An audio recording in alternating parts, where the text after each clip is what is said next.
Buonasera a tutti, ringraziamo di ritrovarci insieme di finire per parler d'actualité avec Patrick Vinschiger, de retour de vacances. Bienvenue Patrick. Salut. Jérôme Paul, qui lui n'aime que le travail et nos émissions. Bonsoir Jérôme. Et ce soir, nous recevons un confrère écrivain, Jean-Michel Verne, journaliste également, pour son dernier ouvrage, Résister en Corse, paru aux éditions Robert Laffont. Bonsoir. Bonsoir. Et merci d'avoir répondu à notre invitation. Mais avant cela, l'actualité, la nuit, dit-on, porte conseil. Ben, visiblement, ça n'a pas été le cas hier à l'Assemblée nationale, où les parlementaires devaient examiner une proposition de loi du député Jean-Félix Acquaviva destinée à lutter contre la spéculation foncière et immobilière. La proposition a été votée, mais amendée en commission des lois, où tous les groupes se sont accordés, sauf les Républicains, qui se sont opposés par la voix de Jean-Jacques Ferrara. Cette proposition prévoit 3 choses. Droit de préemption renforcé pour la collectivité de Corse lors de la mutation d'un bien, taxe sur les résidences secondaires d'une valeur supérieure à 350 000 € et renforcement des zones protégées dans le Pas-de-Calais. Cette nuit, en revanche, pas de discussion et pour cause, le débat sur l'euthanasie a monopolisé le temps imparti aux oubliettes, donc le texte, sauf si un autre groupe accepte de le reprendre à son compte. Un commentaire, Patrick. Oui, bon, moi je m'interroge sur pourquoi ce texte si important pour lutter contre la spéculation foncière, qui est un fléau en Corse depuis 20-30 ans, survient au dernier moment. Voilà, donc il y a un problème de calendrier que je ne m'explique pas, si ce n'est la proximité des élections territoriales en juin. Effectivement, le groupe Liberté et Territoire avait 2 projets très importants hier, celui des langues régionales, on en parlera peut-être, celui de la fin de vie et la spéculation foncière, donc il n'a pas pu passer.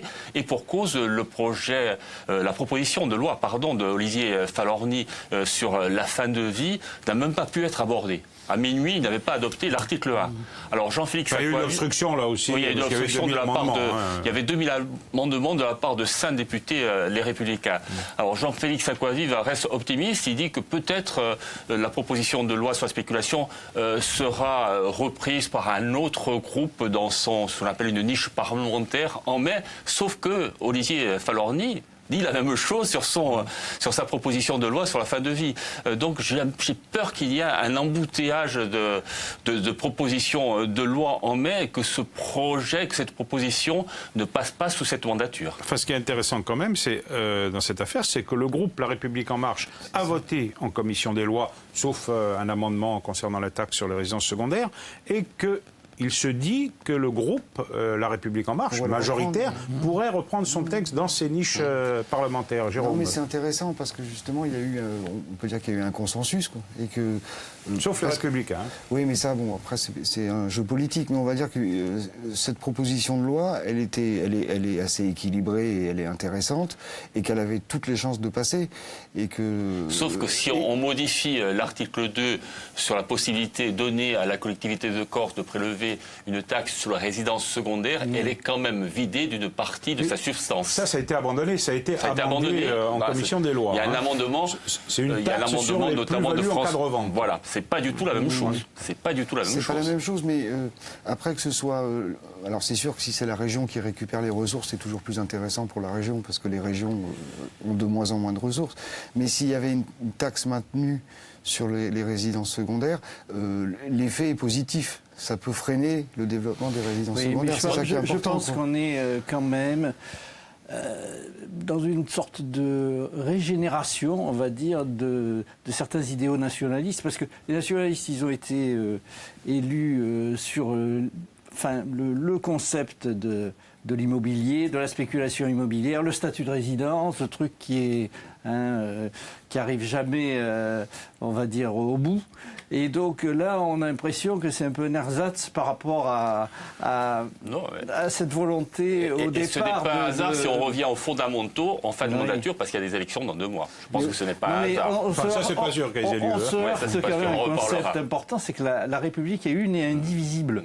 Là, dans cette vision-là, elle est divisible, elle devient divisible. Sauf que ce problème-là de spéculation immobilière se pose en Corse depuis des années, mais il ne se pose pas qu'en Corse.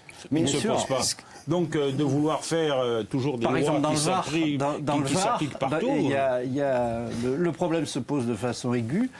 J'ai été contacté récemment par quelqu'un qui a eu quelques problèmes. On a jeté des grenades dans son jardin parce que, justement, il y a un problème de changement de PLU dans sa commune, du côté de Saint-Cyr.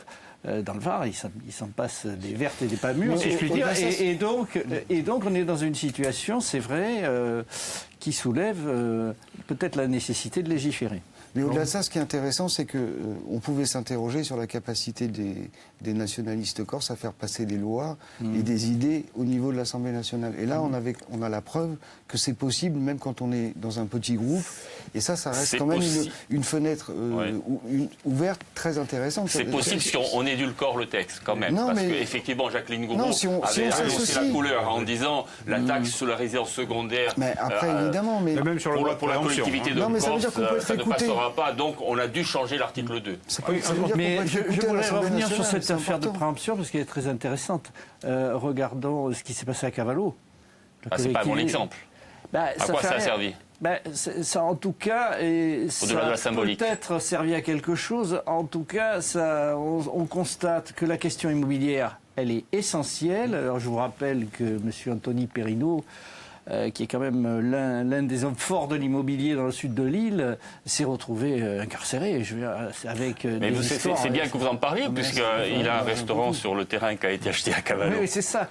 Donc ça génère énormément d'argent, l'immobilier, et on sait que c'est aussi un facteur de blanchiment pour le grand banditisme. C'est évident. C'est peut-être là qu'il faudrait avoir un certain nombre de lois et de restrictions. L'autre intérêt de lutter contre la spéculation... ça, je pense qu'il faut des outils...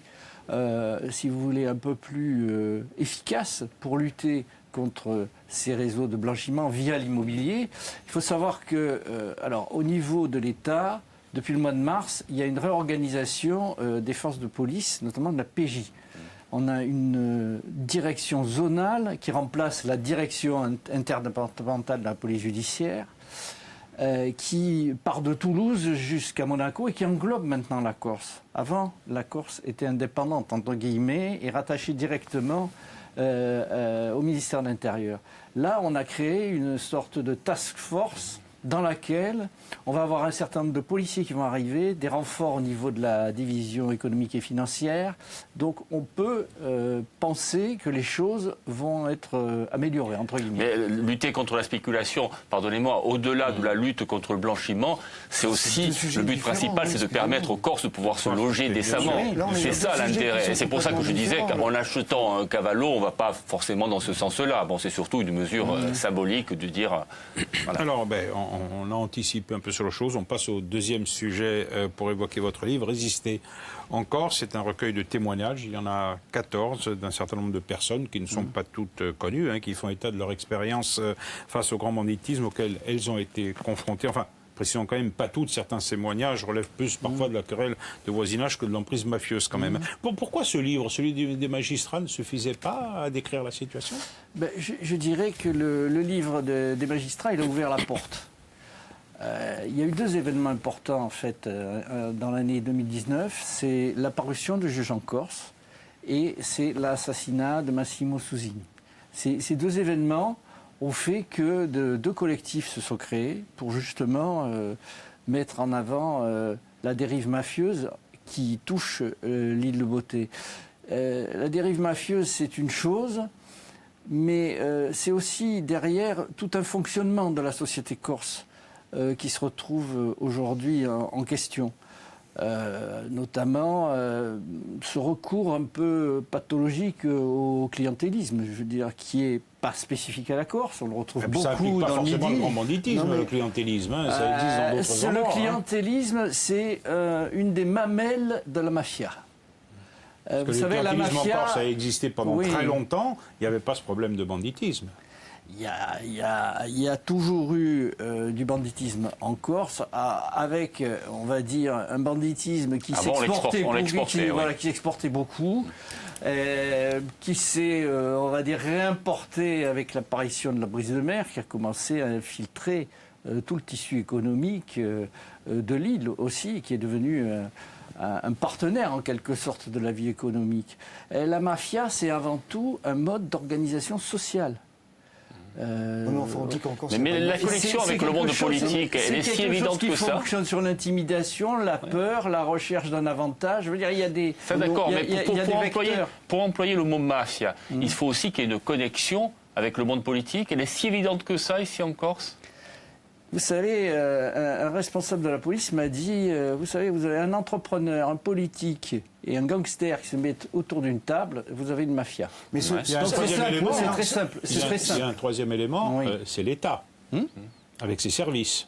En Sicile, c'était comme ça. Il y avait une complicité évidente. Vous trouvez qu'en Corse, il y a cette complicité avec les Passivité, services vous de parlez l'État plutôt de Il y a passivité. une ambiguïté quand on a vu ce qui se passe avec l'affaire du Petit Bar, avec la mutation quand même de trois hauts policiers. Ici, il y a toujours eu, si je puis m'exprimer ainsi, quelques embrouilles qui soulèvent des questions sur. Là, on parle de complicité. On parle de sur complicité au sein des services de police, hein, qui ont d'ailleurs été butés. On ne parle pas d'une complicité de l'État. Mais on l'a D'ailleurs, vu très bien dans Juge en Corse, Ouais. quand un magistrat raconte que voilà, Ça, c'est autre chose, il ça, c'est fait autre chose, attention mais- de venir, de s'organiser pour pas l'affaire que du les petit infos bar, fuitent. l'affaire du petit bar, au lieu, Mais à je- part ce quoi, que témoigne plutôt Dans d'une un volonté de précédent l'État d'agir ouvrage- pour le Dans coup. un Hein. précédent ouvrage, j'avais raconté comment un magistrat de Monaco, qui enquêtait sur les affaires Pasqua, avait été venu dans l'île en voilier pour ne pas se faire repérer. Il s'est retrouvé dans le maquis avec un magistrat d'Ajaccio pour mener une opération quand même. C'est pas ordinaire. Mais regardez, C'est pas ordinaire. l'administration dans son ensemble, elle n'est pas complice de la mafia ou des bandits, que ce soit la DDTM, avant la DDE, et tout ça. Justement, il y a la pas de DDTM porosité, là. Bah, Ça peut là- arriver sur les services de police, c'est vrai. Là, c'est vous qui l'affirmez, mais Bah, où sont les on exemples peut, au travers des témoignages qui apparaissent dans cet ouvrage, se poser des questions sur Mais certains dossiers excusez-moi, quand même. mais- J'ai des témoins qui racontent. D'accord, mais ce livre, vous auriez pu faire le même à Marseille, franchement. Non, c'est très spécifique ce qui Je se sais passe pas. ici. Même si à Marseille il y a des correspondances entre guillemets. Bah, il y a les mêmes critères que vous définissez ici, quoi. Je pense qu'il y a des spécificités qui tiennent ailleurs, d'ailleurs, hein, je dis au Marseille, fait que mais- c'est une île, au fait qu'elle a cette identité, qu'elle a ses rites, qu'elle a ses connexions, qu'elle a ses structures familiales. La structure familiale, à un certain moment, est mise en cause par certains témoins. Il y a une dame qui témoigne dans cet ouvrage. Son témoignage est très fort. Elle est de la diaspora, elle vient tous les étés en vacances et puis elle décide à la retraite de s'installer en Corse pour en quelque sorte retrouver ses racines. Et là, elle vient à Ajaccio, elle va au village et puis elle ne se retrouve pas. Et finalement, elle ne va pas supporter de vivre en Corse, elle va repartir. Oui, mais ça, Ça- ça il y a pose- quel c'est rapport un avec, problème, la pourtant, il y a dérive beaucoup de mafieuse, retraités avec, qui ce que viennent en Corse, hein. vous dites dans votre ouvrage. Parce qu'il y a quand même des choses un peu gênantes. Vous écrivez par exemple que la mafia recule lorsqu'il y a une mobilisation populaire en face d'elle, ce qui est vrai en Sicile. Mais alors, vous citez, c'est ça que je ne comprends pas, l'exemple de l'assassinat du préfet Erignac. Qu'est-ce que la mafia a à voir là-dedans? Alors, j'ai parlé de l'assassinat du préfet Erignac parce que c'est vrai qu'il y a un certain nombre de questions qui se sont posées autour de ce dossier Oui, à un certain moment. Au début de l'enquête, Et- mais ensuite il y a eu 4 oui. procès, jamais on n'a évoqué ça. Si, on a évoqué ces fameuses notes du préfet qui ont disparu. Puis je vous rappelle que le préfet Erignac enquêtait sur un certain nombre de dossiers sensibles, Oui, mais enfin, les gens qui ont été impliqués, notamment la qui ont caserne reconnu. de Bonifacio. Voilà, il y a des questions qui se sont posées. Vous savez, il existe ce qu'on appelle des poussettes aussi. C'est pas. Enfin, les le gens groupe qui ont des été Anonymes, impliqués, qui ont non, mais reconnu, n'ont jamais évoqué oui, ça. Ils auraient pu se dédouaner finalement. Oui, mais peut-être qu'ils n'ont pas le sentiment eux-mêmes d'être manipulés. En tout cas, j'ai dit que dans son mode opératoire, l'assassinat du préfet Erignac ressemble à un crime mafieux, c'est vrai, dans la façon dont il est organisé, dont ça s'est déroulé. Voilà, c'est tout. Mais bon, dans le mode opératoire Ça, c'est peut-être, mais c'est oui. difficile de lier les deux choses. Cette porosité entre criminalité, grande criminalité, économie sous influence et monde politique, vous la datez de quand? Me semble-t-il des années Jacob dans votre C'est vrai ouvrage. qu'on sent à partir des années Jacob une sorte d'accélération d'un certain nombre. Qui s'est manifesté comment? Je pense par exemple à l'assassinat de Dominique Domarqui. C'est pas moi qui l'invente. Et donc, on savait que Dominique Domarqui, qui était mis en cause dans un dossier extrêmement intéressant, qui a été enterré, qui est celui du Conseil général 2A, qui était donc un dossier connexe, qui était dossier connexe du dossier Guérini, qui a été récemment jugé à Marseille. Ce dossier est enterré. Et Dominique Domarqui a été mis en examen dans ce dossier, et puis peu après, il a été assassiné. Voilà, et l'assassinat de Jean Lech est aussi lié, selon vous? Ça, c'est justement une question que je me pose. Je n'ai pas la réponse, mais ce n'est pas impossible. En tout cas, les années Jacobi ont marqué une sorte d'accélération de la détérioration de la situation. Moi, je n'invente pas. Je veux dire, s'il y a deux collectifs qui se sont créés, c'est qu'il y a des raisons. Et depuis il y a quand même un climat en Corse aujourd'hui qui est inquiétant, qui est lourd, qui est pesant. Je pense que l'île de Beauté mérite autre chose. Voilà, personnellement. Et depuis 2015, depuis l'accession des nationalistes au pouvoir régional, les choses ont changé? J'ai plutôt l'impression qu'elles se sont dégradées, mais dans quelle mesure? Moi, ce que je retrouve au travers des témoignages, encore une fois, moi j'ai un recul de journaliste par rapport aux événements, j'ai l'impression qu'ils n'ont pas la main, quoi. Je veux dire que ils ne maîtrisent pas les événements, et que les choses, vous voyez, la vague déborde, et elle emporte tout sur son passage. Une impuissance, selon vous? Oui, il y a une sorte d'impuissance. Et je pense que ce livre démontre quand même qu'il y a cette accélération dans la période Jacobi, et que les nationalistes, finalement, ne font qu'accompagner le mouvement. Moi, c'est un peu mon sentiment. Je voudrais revenir sur votre ouvrage. Il y a des témoignages qui sont forts. Il y a celui d'Anne de Carbouche en particulier, ceux d'élus, Sylvain Médor et Vincent Carlotti, de façon plus analytique. Quelles leçons vous tirez, vous, de ces témoignages? Et est-ce que vous avez aussi essuyé beaucoup de refus? Alors là, je dois être honnête, ça a été un livre extrêmement difficile à réaliser, avec des... Plus qu'avec les magistrats? Beaucoup plus, parce que vous êtes aussi avec des gens qui sont en situation de proximité. Et donc, j'ai eu plusieurs cas de figure. J'ai eu la personne qui était intéressée pour témoigner, qui me dit bon, on se rappelle. Et puis je rappelle, et puis il y a personne. C'est-à-dire qu'il ne rappelle pas. Il disparaît. C'est le premier cas. Deuxième cas, j'ai celui qui accepte de témoigner. Et on commence à travailler, on fait l'interview, et on s'échange de fichiers Word, et puis on va vers une parution, on avance dans notre travail. Et au dernier moment, il se déballonne, entre guillemets. Alors ça, j'ai eu 2 membres d'association qui m'ont fait le coup, entre guillemets. Et c'est vrai que ça a été violent, parce que je ne m'y attendais pas du tout. Et donc là, je me suis rendu compte qu'il y avait vraiment des... C'était pas facile de parler. Et puis, c'était pas facile de parler quand on est membre d'un collectif, de parler individuellement. Donc, on est dans des situations vraiment... L'omerta n'est pas une légende. C'est pas une légende. Et par ailleurs, un des contributeurs a été menacé. Et donc, ça l'a amené... il m'a appelé, et puis il m'a dit, vous savez... j'ai discuté avec mon épouse, mes enfants. Voilà, je ne peux pas contribuer, Monsieur Verne.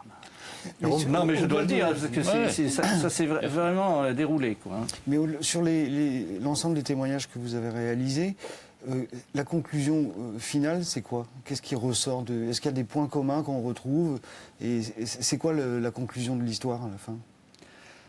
La conclusion de l'histoire, c'est que la Corse doit avancer vers la modernité, doit sortir de ses archaïsmes, et surtout doit se purger de cette espèce de cancer mafieux qui est en train de la miner. Et ça c'est quelque chose qui est très fort. Vous voyez, on le voit, on vient d'évoquer la question foncière. Il y a la question du tourisme.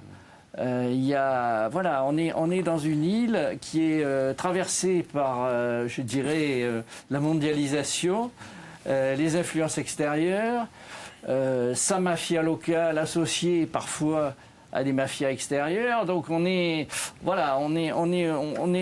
c'est une sorte de laboratoire, la Corse, aujourd'hui, si on la regarde de près. Vous dites qu'en Corse, les mouvements citoyens sont peu nombreux et peu massifs, contrairement à la Sicile. Alors comment est-ce que vous l'expliquez, en dehors de l'aspect démographique? Évidemment, c'est quoi? C'est la proximité familiale Vous avez deux choses, parce que c'est un problème d'évolution temporelle. Il y a un témoin qui représente ça, hein, la proximité familiale. Hein. Oui, c'est ça. Mais il y a des questions qui relèvent de l'histoire, qui relèvent c'est vrai, d'une certaine appréhension de la famille. Et aujourd'hui, remettre tout ça en question, c'est pas une chose simple. Et il y a des habitudes. Il y a des habitudes qui sont prises. On préfère parfois tourner la tête, si je puis le dire. Vous voyez, c'est facile, vous tournez la tête et puis vous laissez faire. Mais parfois, ça, voilà, c'est difficile à... Dans cette société corse que vous décrivez en voie de mafioisation, qui sont aujourd'hui les véritables maîtres? Ce sont les mafieux, ce sont les chefs d'entreprise, c'est les politiques? C'est la grande question. Parce qu'aujourd'hui, qui est maître de la Corse? C'est le consortium. Employons les mots qu'il faut. Le consortium qui a pris tous les secteurs, hein, on le sait, le secteur de la distribution, des transports, des déchets, voilà. Et donc, voilà, le consortium, rappelons-nous, qui a été victime à sa construction, à son démarrage d'un certain nombre d'actions violentes, d'attentats. Donc, comme vous dites, qui est maître de qui? Attendez, mais le consortium, vous ne pouvez pas assimiler le consortium à la mafia. Le consortium, c'est des chefs d'entreprise qui, à un moment donné, ont décidé de se regrouper, notamment pour acheter une compagnie maritime qui était en liquidation. Vous faites des raccourcis quand même assez rapides, hein, moi, je trouve. Hein. C'est pas moi qui le fais. Il y a des gens qui sont tous les matins, qui travaillent. Oui, sauf qu'il y a je vous rappelle qu'il y a une enquête. Hein. Oui, mais je suis d'accord avec vous, mais je vous rappelle qu'il y a des enquêtes du parquet national financier sur le consortium. Ils sont toujours oui, voilà. Ils sont plus au travail qu'en prison. Hein. Oui, mais je vous rappelle aussi les attentats dont ils ont été victimes, les uns et les autres, au moment de leur création. Donc voilà, c'est une question qui se pose. Je sais également que des investigations financières sont en cours autour justement d'un certain nombre d'investissements qui sont menés en Corse. Forcément, avec toujours cette idée que des fonds venus de l'étranger peuvent s'intéresser à l'île de Beauté. Je veux dire, c'est pas moi, c'est pas du fantasme, hein, ce sont des investigations qui sont menées depuis plusieurs années. À la fin du mois, normalement, devrait avoir lieu à l'Assemblée de Corse une session consacrée au grand banditisme. Ça peut être utile? Tout ce qui amène dialogue est utile. Tout ce qui est mis sur la table est utile. Vous savez, il ne faut pas avoir peur des mots. En Corse, on a peur des mots. On a peur de la peur, d'avoir peur. Je veux dire, on est dans une situation où c'est de plus en plus difficile de verbaliser les choses. C'est pour ça que j'ai fait ce livre. Au-delà d'une session de l'Assemblée de Corse, hein, où effectivement, parler, c'est toujours bon, mais enfin, ça ne fait pas forcément avancer les choses. Qu'est-ce qu'il faut faire aujourd'hui pour inverser la situation et pour faire que la Corse sorte de ce marasme? Alors, je pense qu'il est important que les services de l'État prennent leurs responsabilités. Ils ne le font pas actuellement? Je pense que parfois, il y a des glissements qui sont un peu surprenants et qui soulèvent des interrogations et qui mettent, si vous voulez, la règle du jeu, elle doit être claire pour tout le monde. Est-ce qu'il faut une législation spéciale par rapport au grand banditisme? Alors en Corse, bien sûr, mais aussi ailleurs, à Marseille, à Nice. C'est une question essentielle. Il y a en Italie ce qu'on appelle l'article 416 bis, association de type mafia, qui permet de mener des opérations extrêmement violentes, entre guillemets, et efficaces contre les structures, les organisations criminelles. On n'a pas ces outils juridiques en France. Et il y a un débat au sein de la magistrature entre, vous savez, deux tendances. L'une qui est soucieuse de préserver les libertés individuelles et l'autre qui est soucieuse d'organiser... Débat qui n'est pas tranché. Voilà. Eh bien, ce sera la conclusion pour aujourd'hui. Merci, messieurs, d'y avoir participé. Je rappelle le titre de votre ouvrage, Résister encore, Jean-Michel Verne, chez Robert Laffont. Voilà, Riche est terminé. La semaine prochaine, c'est le brillantissime Pierre-Simon Paul qui sera aux commandes. Intanto, buonasera e buona settimana a tutti.